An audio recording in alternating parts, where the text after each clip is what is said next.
Welcome to the Brain Matters webinar. I'm Dick Moberg, your host for today's presentation.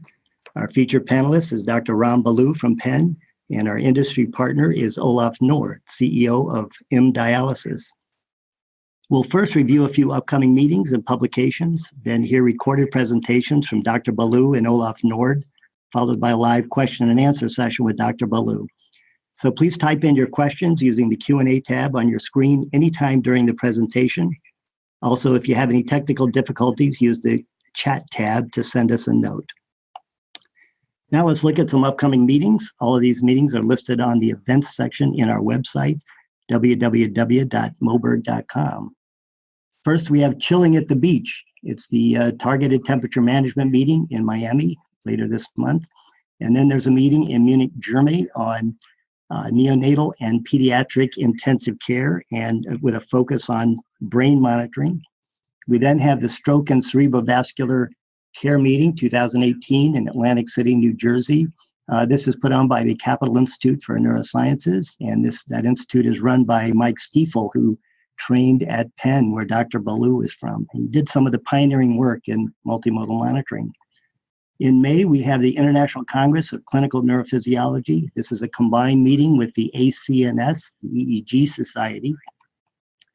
And then the Neurotrauma meeting this year is being held jointly with the International Society in August in Toronto. And then later this year, the Neurocritical Care Society will be in September in Boca Raton, Florida. And new this year, it's being held jointly with the International Conference on Spreading Depolarizations, or the former COSBID group. So we'll look at some publications. I'm not going to read all of these. They will be in the recording of the webinar. Of note is the top one by Dr. Balu.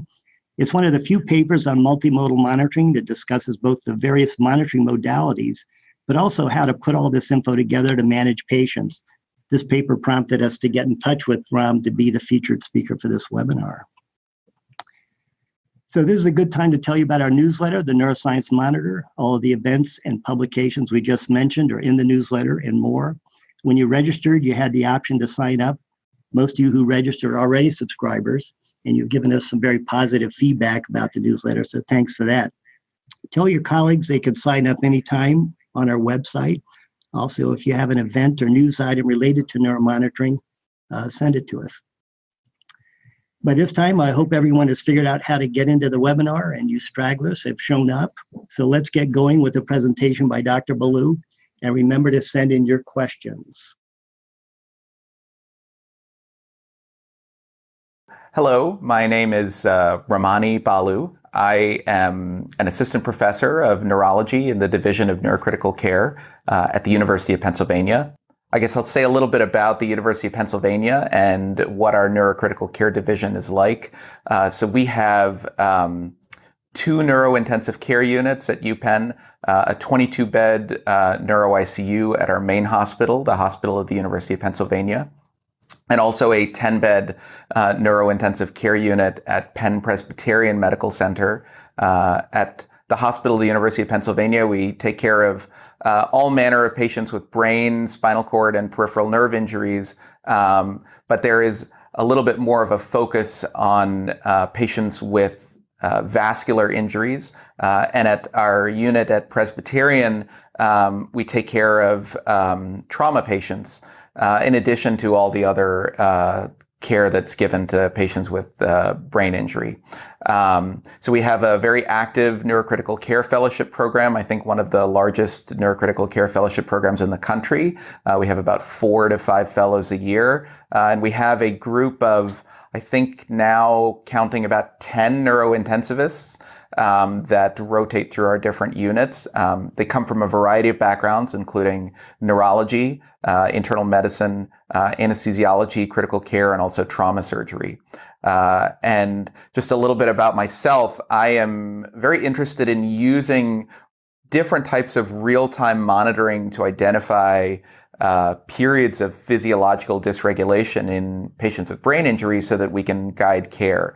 And that includes both the intracranial multimodality monitoring, which we'll be talking about today, but also non-invasive methods, specifically using near-infrared spectroscopy and other non-invasive optical methods to measure changes in cerebral blood flow and cerebral oxygenation. And we have a couple of funded studies that are looking at that and validating those techniques. So today I'm going to spend some time talking about invasive multimodality neuromonitoring in patients with acute brain injury, and hopefully also give the listeners a sense of how to implement invasive multimodality neuromonitoring in kind of your practice and some practical issues that come up. I'll start by saying that invasive neuromonitoring is really a subset of multimodality monitoring. And really, if you think about it, every patient in the intensive care unit is monitored in some way with multimodality monitoring. We do repeated clinical exams. There are lots of different clinical rating scales that get used over and over again to kind of monitor patient status. And we do hemodynamic monitoring. But in the patient with severe acute brain injury, the actual function of the brain is often largely invisible, and this is due to a couple of different reasons. One is that the degree of brain injury itself can lead a patient to be comatose in the acute stages of injury, and so our usual clinical monitoring of the neurologic exam often is not enough to try and give us the information that we need to figure out what's going on inside the brain. And the other reason is that oftentimes we have to use sedative medications that can cloud our ability to do a good neurologic exam. And for those reasons, I think it's important that, at least for some subset of patients, there are tools that are available that give us a window into what the functioning of the brain is during this acute injury period to guide care. So that's where invasive neuromonitoring comes in. What I'm going to do is try and provide a general framework for how to interpret intracranial monitoring data. And I think that framework is really thinking about how to optimize brain tissue perfusion and oxygenation. I'll spend a little bit of time talking about the utility and limitations of several of the more commonly used invasive neuromonitoring methods. That includes intracranial pressure monitoring, monitoring of brain tissue oxygen tension, or PbO2, monitoring cerebral perfusion or cerebral blood flow invasively, cerebral microdialysis, and a little bit about a newer method that is not nearly as in wide clinical use, which is invasive electrophysiological recordings with ECOG. And then I'll spend the bulk of time really talking about thinking of ways of how to approach intracranial multimodality monitoring data in a way that allows this technique to be clinically actionable. So when we think about patients that come into the neurointensive care unit, they often have some kind of primary injury, a primary insult like an acute ischemic stroke or trauma or a hemorrhage caused by an aneurysm rupture or a spontaneous intracerebral hemorrhage. And that primary insult is really irreversible. There's not anything that we can do about that.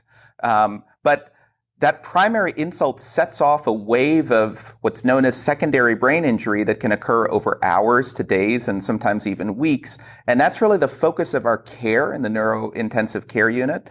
And it's potentially intervenable. And I think one of the kind of dominant themes in neurocritical care is that our goal is to try and prevent the secondary injury to improve the lives of our patients. So one good way of thinking about the major mechanisms of secondary brain injury is to think about the fact that secondary injury can be caused when there are mismatches between perfusion or blood flow to the brain and the metabolic demands of the brain. And so here in this slide, CMRO2 is an abbreviation for cerebral metabolic rate of oxygen, and CBF is obviously an abbreviation for cerebral blood flow. And if the metabolic demands of the brain exceed the blood flow that is coming to the brain, that can cause secondary ischemic injury, which is also known as misery perfusion. And that can happen for a variety of reasons, both because of a lack of blood flow, which would occur in the setting of an ischemic injury, but also if there is an excess of metabolic oxidative demand, for instance, during a seizure or a spreading depolarization. On the other side, you can have a situation where the cerebral metabolic demand of the brain is actually far less than what the perfusion is. And in that case, it leads to something called luxury perfusion, where you have too much blood flow for the metabolic demands, and that could be normal, but it can also occur in different types of pathology states, such as malignant hypertension, or in the setting of a completed infarction, where there's dead brain tissue. You have blood perfusing an area that has no metabolic demands. And then what we like is for the cerebral metabolic demands to be balanced with blood flow. And that can happen in the setting of normal cerebral blood flow, but also if blood flow is reduced when you have sedative medications on board, or other situations like that. And ideally what we want is we want to have a monitor that can identify mismatches between CMRO2 and CBF in real time that allow us to titrate our care. So I usually put this slide up when I talk about intracranial monitoring because for me it represents, I think, the first instance of using a monitor that's placed into the brain to guide care. And so this is a paper that was published in the 1970s by Lundberg and his colleagues. And what it shows is the trend in intracranial pressure over time. And you can see this is over a period of 2 hours. And during this time, there's an abrupt increase in intracranial pressure that probably is due to a plateau wave that's forming. And the authors then give a medication that has a higher osmolarity than plasma, in this case urea, and that causes a drop in intracranial pressure. And the ability to do these kinds of recordings and monitoring really was facilitated and was made possible by the development of neurosurgical techniques that allowed the continuous monitoring of intracranial pressure.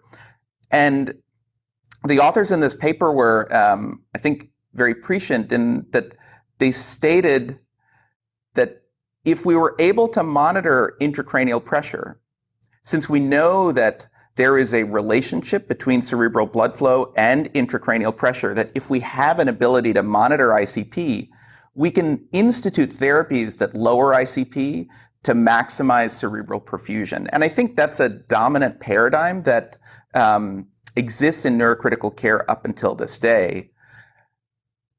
We use intracranial pressure monitoring as a proxy for cerebral perfusion pressure and subsequently as a proxy for cerebral blood flow. And so the thought is that strategies that can reduce ICP or increase blood pressure may improve brain tissue perfusion and limit secondary damage. Now, the problem is that ICP monitoring alone may not really improve outcome after brain injury. There are old studies that argue that ICP monitoring is efficacious, but there are newer studies that kind of cast doubt on this. Most recently, this trial that was published a few years ago. And I would argue that this trial is not necessarily a trial of ICP monitoring per se, but two different strategies of ICP monitoring, one where you don't have an invasive monitor and another where you're just using the clinical exam to look at changes in intracranial pressure. But either way, the notion that just ICP monitoring may give you the information that you need to kind of make the right decisions for care may not be as true as we thought it once was. And so this is where using multiple monitors in real time may provide some complementary information that can really get at what the physiological state of the brain is. And so I'm just listing here some of the relatively common monitors that are used when people perform intracranial multimodality monitoring. So we talked about ICP and that it's a proxy for cerebral perfusion pressure. Another commonly used monitor is the brain oxygen tension monitor. The most commonly used one is made by Integra. It's called the Lycox. And this is a monitor of free brain interstitial oxygen tension. And PbO2 is both a marker of cerebral perfusion, but also a marker of systemic oxygenation and the ability of oxygen to diffuse into injured parts of the brain. In addition to this, you can use cerebral perfusion monitors that can actually be placed into brain tissue.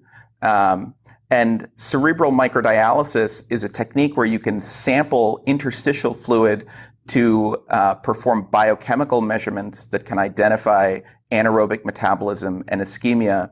And more recently, there's been some work looking at the use of intracranial EEG, which allows for the detection of both seizures and spreading depolarizations, both of which can produce metabolic distress and brain hypoxia.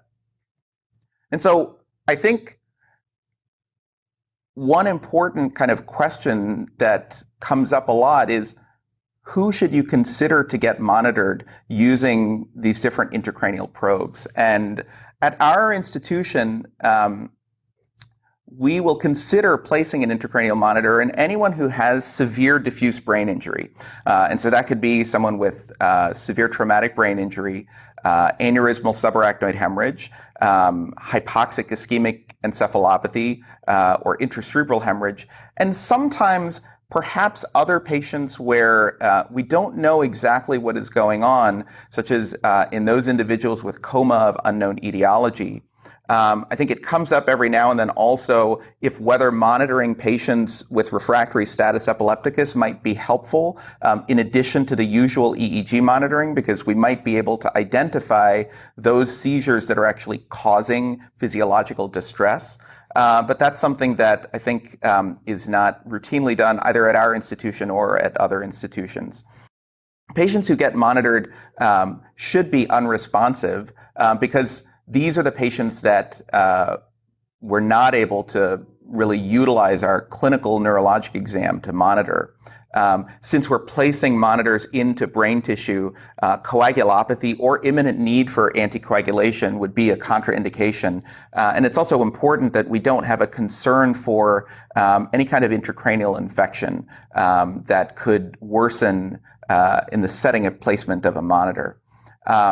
One thing that I think is important is that while it's not an absolute contraindication, it is important to think about whether the use of intracranial monitors would be of importance or utility in the setting of focal lesions like ischemic stroke or other focal mass lesions. And the reason is twofold. One is that if you measure changes in intracranial pressure at the site of your monitor, they may not reflect the dynamics of pressure changes that are occurring around that mass lesion, but also the physiology of the brain that you are monitoring in the place where you put your monitor may not be exactly reflective of the physiology around that focal lesion. And so in these cases, sometimes people advocate for trying to place the monitor in an area of what we would call penumbral tissue, although in practice this can be very tough. Because it's not easy to surgically target penumbral tissue in most patients. So one of the developments that I think really has allowed the practical use of invasive multimodality neuromonitoring is the development of bolt housings that allow you to pass multiple monitors through the same burr hole. And here's an example of one that we use at our institution. It's a quad-lumen bolt. And it allows the passage of 4 different monitors simultaneously into this one bolt housing. And if you look at how the monitors exit on the other side, you can see that they kind of splay out a little bit. And the main reason for this is that it both allows for a limited amount of brain injury from each specific monitor, but also because they're monitoring slightly different parts of the brain, if there's a technical problem with one monitor, it shouldn't hopefully affect the monitoring in other monitors. So here's just an example of what the intracranial monitors look like on a head CT. And I think it's important to just get a sense of what things should be where, because this is often not information that you'll be able to get from your neuroradiologist, because they will probably just say that an intracranial pressure monitor has been placed. But each monitor actually has a specific kind of appearance on a CAT scan. So the Lycox is long and thin, and it's usually the one that's farthest into white matter. The intraparenchymal ICP monitors are usually the ones that you will see with a larger caliber that's closer to the cortical surface. And if one is using a cerebral blood flow monitor, it's larger in caliber, but is sitting deeper in white matter relative to the intracranial pressure monitor. And then finally, the microdialysis catheter, if microdialysis is used, is usually seen as just a single radio-opaque spot, because the dialysis membrane that's allowing interstitial fluid to be collected does not have any kind of radio-opaque material on it.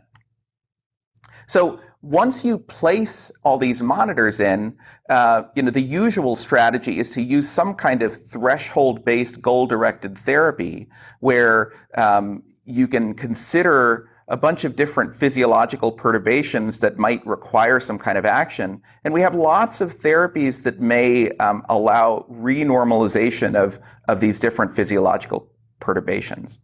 And usually, all of these monitors are incorporated into some kind of tiered approach where you look at one monitor, see whether that number is abnormal, and then go to the next one.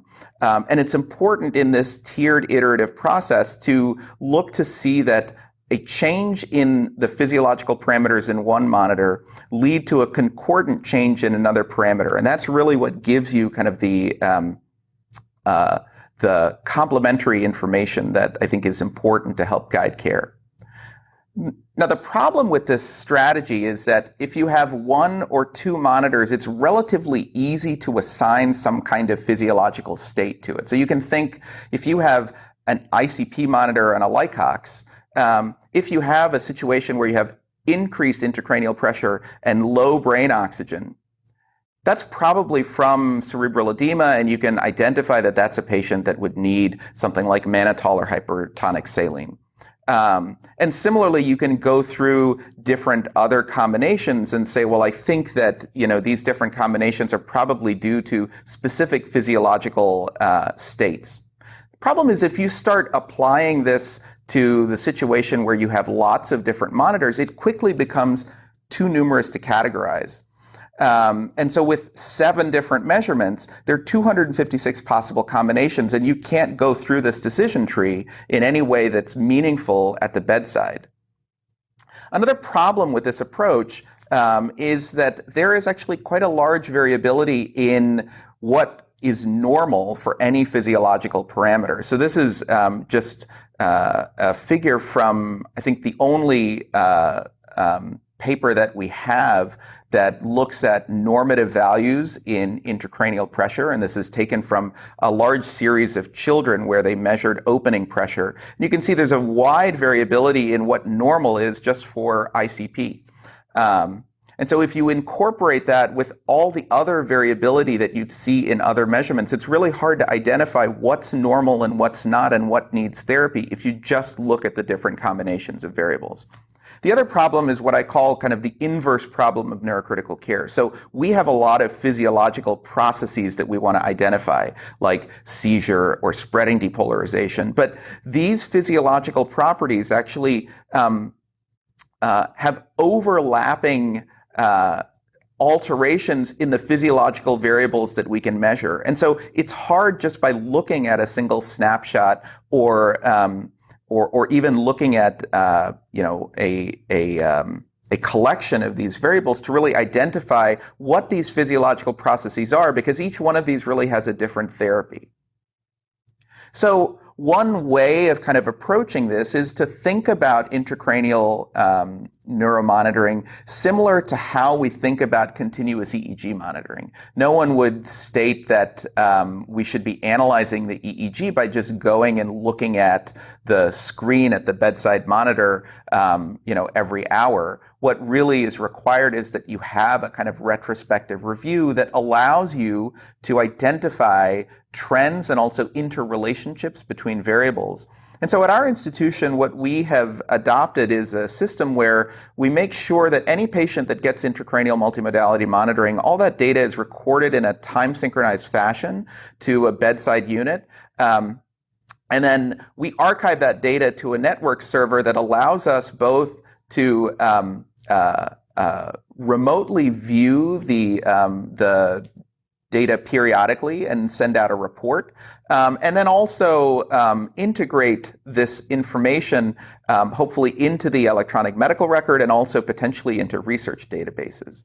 So I just want to show an example of what this kind of retrospective trend review might look like. So this is data from a patient with severe TBI, and the way that I've set this up is to have basically the trends in different physiological variables in a time series together. And so we have heart rate, arterial blood pressure, cerebral perfusion pressure, ICP, IC2 here is brain oxygen, cerebral perfusion, and then microdialysis, and some calculated variables, which I'll talk about in a second.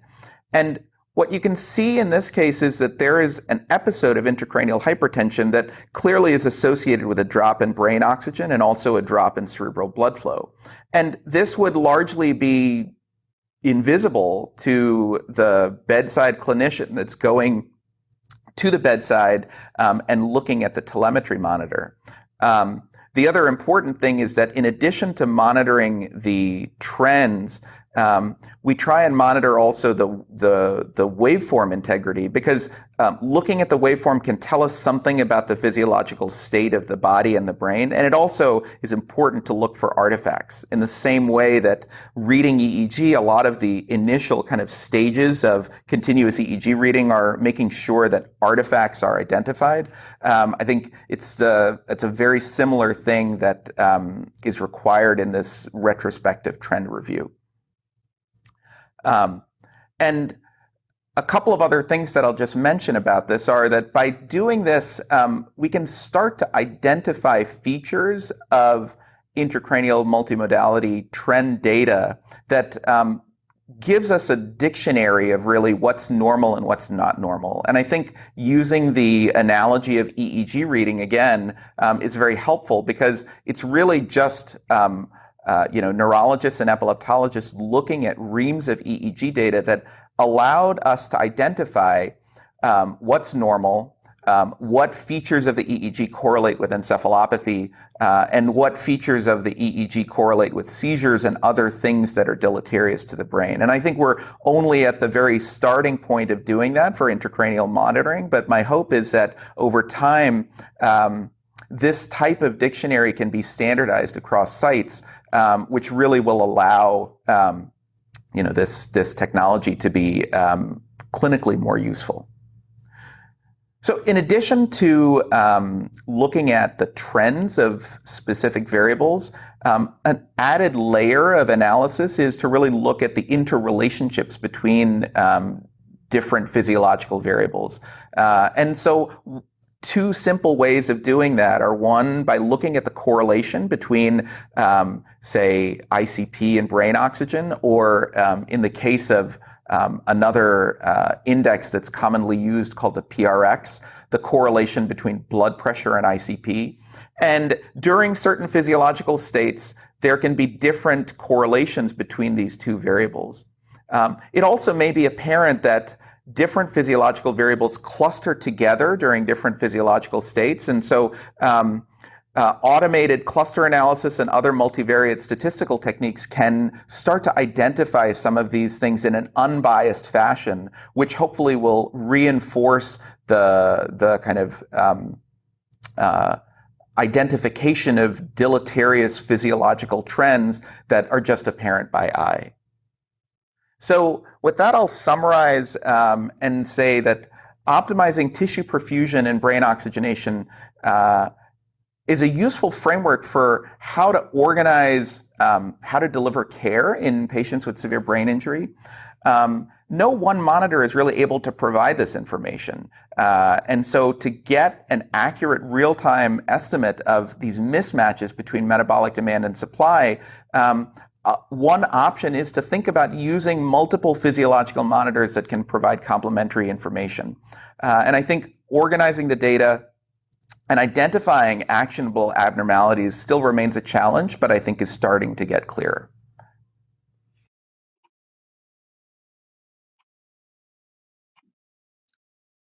Thanks, Ram. And for our listeners, please get your questions in so we can review them prior to the Q&A session, which will start in about 2 or 3 minutes. We'll now move to a short presentation by Olof Nord. I caught up with him at King's College in London last month. He's collaborating with the group there and with Martin Boutel at Imperial College.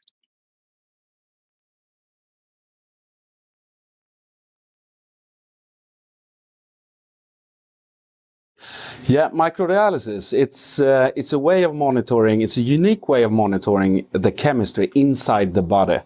And it provides unique information, and the information you get makes you foresee clinical signs, so it gives you a time advantage.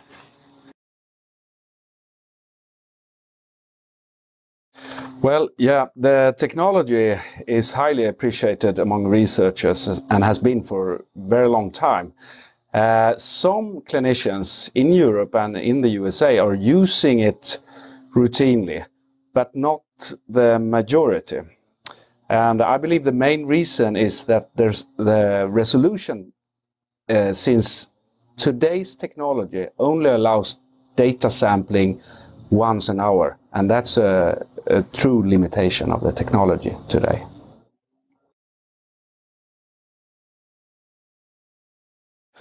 Well, it's been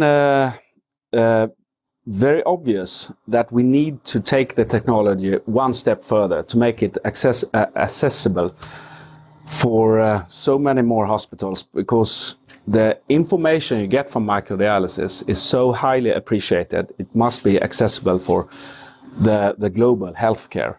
So what we are doing right now is to develop this new online microdialysis equipment that will make it fully automated. You will see the information, you will get it online in real time, and that will take microdialysis and eventually healthcare one step further.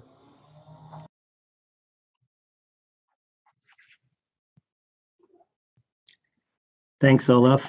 So we should see some very exciting new technology coming from M Dialysis in the future. So stay tuned. So while you're entering your questions for Dr. Balu, we wanted to show a few slides on how our CNS monitor collects data from the Iscus Flex device from M Dialysis. The Iscus Flex is usually located in the clinical chemistry lab. We network into it, the patient is identified, and the measurements are automatically transferred whenever there is new data. We can record glucose, glutamate, glycerol, lactate, pyruvate, and the lactate-pyruvate ratio. We can display the data at the bedside, time synchronized to other physiologies such as brain oxygen and ICP. We can also display it remotely with the CNS reader as seen in this slide borrowed from Dr. Balu's presentation. I also want to tell you about an exciting project we are spearheading here at the company in collaboration with a lot of other organizations. When you look at the data Dr. Balu is recording, it becomes obvious that something similar to this should really be the medical record for the brain, rather than the hourly recordings of ICP and periodic GCS scores. So we've started this effort to really revolutionize the medical record for the brain and to provide tools for creating a more meaningful record. Go to our website and look for the little fist, click on it, and watch our short movie called Revolution. Our next webinar will carry this theme further. Details will be in our next newsletter.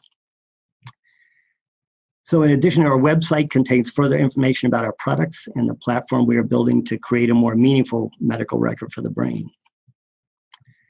So once again, please send in your questions for Dr. Balu. I see quite a few are coming in. We'll now go live to Dr. Balu in wonderful downtown Philadelphia, home of the Super Bowl champions, in case people have already forgotten. Yeah. So I'm going to get Dr. Balu online here. There he is, and I'm here too. So Ram, thank you very much for that great presentation. And why don't you, if you can see the questions, why don't you get on the list and start reading them? Sure. Thanks, Dick. So there's a question here that says, has any work been done to characterize trends in multiple physiological measurements and to develop expert systems which would provide parameter cluster analysis to assist treatment, perhaps to trigger alarms when several trends are pointing to crisis? And I would say to answer that, there are multiple groups that are working on that type of problem on different levels. And the whole field of smart alarms, I think, is growing in both neurocritical care and critical care in general. So a couple of examples that I know of that are a little bit older, there were some studies that used automated cluster analysis to basically look at physiological states that might develop in patients with multi-system trauma. And these are patients that had continuous hemodynamic recordings, but also muscle microdialysis. And they actually found that there were particular combinations of values for these variables that predicted the development of infection and also mortality. I think the big challenge is there seems to be a lot of data that shows these associations, but the next step is really trying to develop something where you can get predictive information, and that would be really where you need to go to kind of have these trigger alarms. And I think what'll be required for that type of work to be done is to start developing classifiers that you get from these other statistical analyses and then test them in a prospective fashion. And I think that's work that's starting to be done, but is just in its infancy. The next question that I see, which is actually a really interesting one, is how do you consider the situation when a patient recovers to a reasonable clinical exam, but still has adverse signs on clinical monitoring, such as focal seizures or impaired autoregulation, et cetera? Would you recommend continued monitoring or withdrawal of monitoring? And the summary is, do we treat the biology of the brain or the mechanism of consciousness only? And I think this is a really interesting question, and it comes up not infrequently.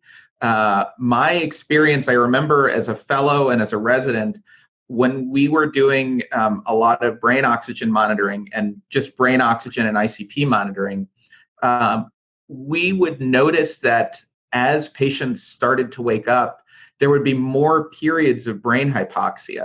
And one response to that would be to increase the intensity of whatever we're doing to try and normalize brain oxygen. But the other response would be, well, that's because there's increased metabolism going on and this patient is waking up. And the neurologist in me feels that if someone has a clinical exam to follow and there's an improvement in their clinical exam, that really trumps the physiological data. But it's always, I think, a give and take. So it kind of depends on how bad the information is that you're getting. It's hard to sometimes ignore the information that you get from an intracranial monitor, but I think overall, if you see clinically that someone is improving, I take that to be a good sign regardless of what the monitors are showing. And usually in our experience, we start backing off on a lot of the aggressive intracranial monitoring at that time.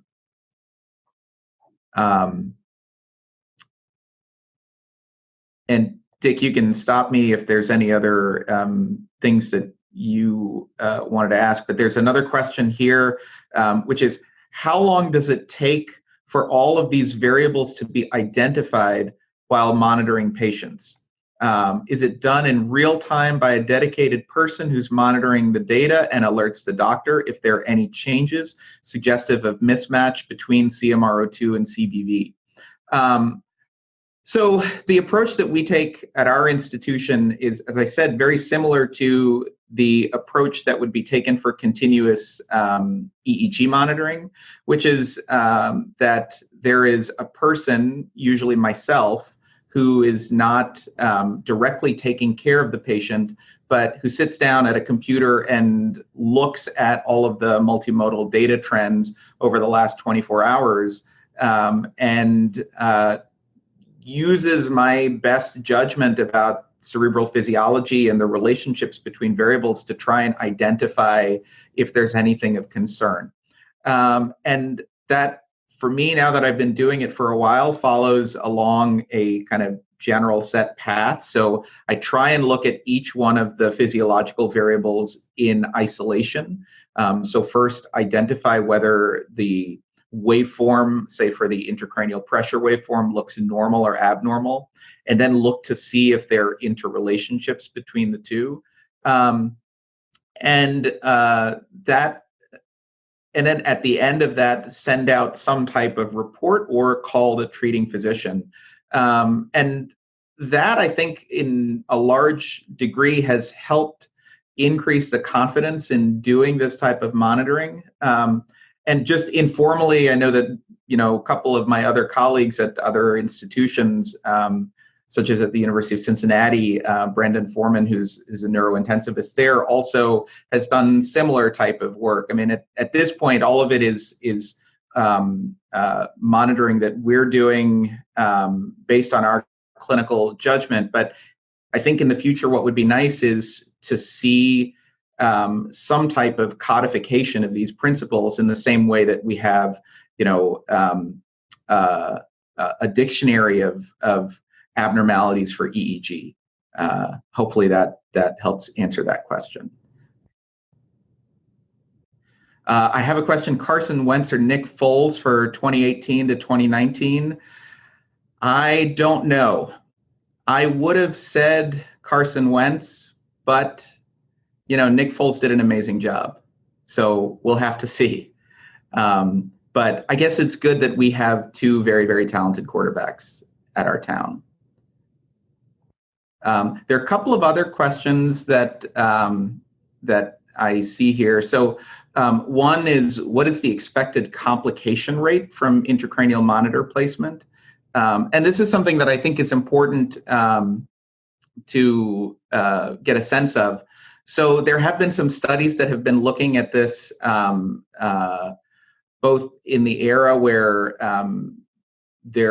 we have our own internal data. So over the last couple of years, we've monitored about 70 to 80 patients with the quad lumen bolt, and we've only had one or two significant complications.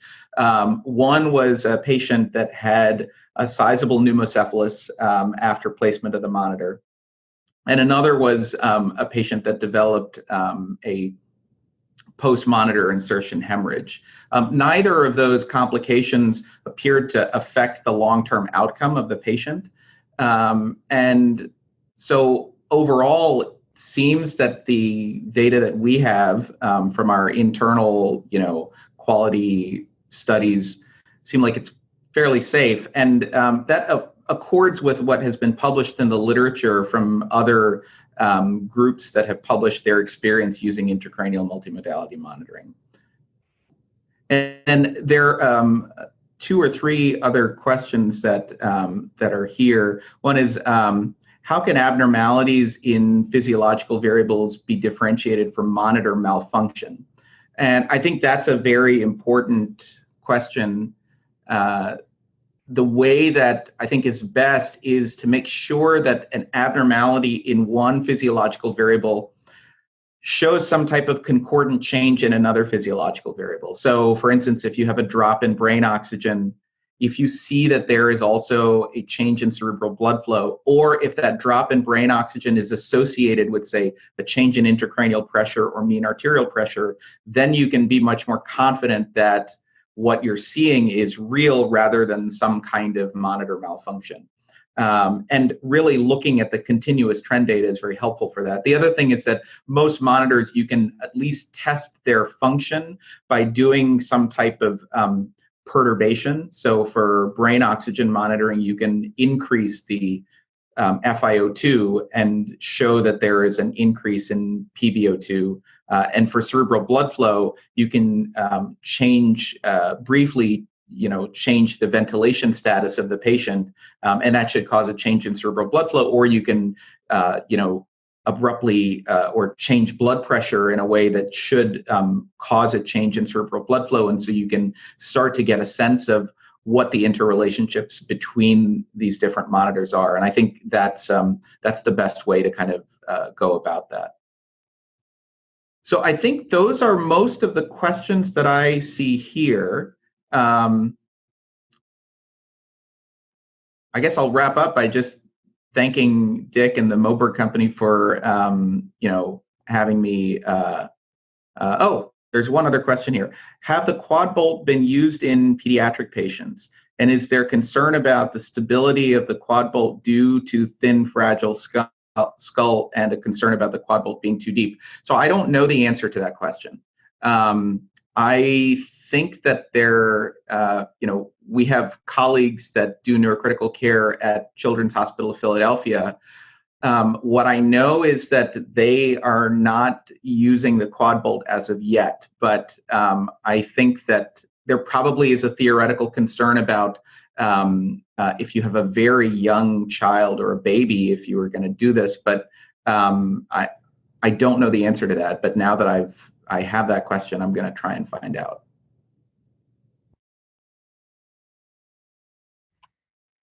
Well, Ron, thank you very much. I really appreciate the time you took to be with us today. I thought it was a very informative webinar. And I'd also like to thank Olof Nord for his time in London when we recorded his segment. And to all of our listeners, thank you very much.